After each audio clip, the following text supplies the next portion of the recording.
تو السلام علیکم کا کیا معنی ہوتا ہے؟ اللہ آپ کو امن و سلامتی سے رکھے، یہ دعا دی۔ السلام علیکم ورحمۃ اللہ وبرکاتہ، اللہ آپ کو امن و سلامتی سے رکھے، آپ کے اوپر رحمتیں برسائے، اللہ آپ کو بابرکت بنائے۔ اب ذہن میں ہی نہیں ہے کہ میں سلام کر رہا ہوں تو کیا مقصد ہے؟ اب ذہن میں نیت ہوگی نا، میں کہہ رہا ہوں صرف روز 50 بندوں کو السلام علیکم کہیں عبادت کی نیت سے، 50 سال 60 سال آپ سلام کرتے رہیں، اسی سلام کی برکت سے آپ سلامتی والے گھر جنت میں پہنچے۔ واللہ یدعو الی دار السلام، اللہ تمہیں سلامتی والے گھر جنت کی طرف بلا رہا۔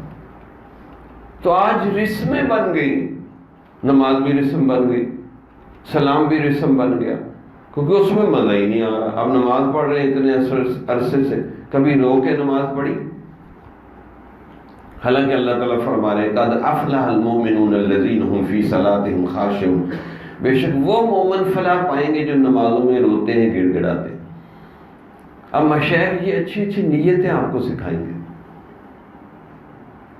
نماز کی نیت، کپڑوں کی نیت، کھانے کی نیت، ہر چیز کی نیت سکھائیں گے۔ اس لیے مولانا ابو الحسن علی ندوی فرماتے تھے کہ اس امت کا مسئلہ بدنیتی نہیں ہے، بے نیتی ہے، کہ ہم بد نیت تو نہیں ہے، بغیر نیت کے کام کرتے ہیں۔ اب سارا دن بھوکا رہے، کھانا نہ کھائیں، کوئی ثواب نہیں، اگر صبح روزے کی نیت کر لیں تو سارا دن ثواب ہے۔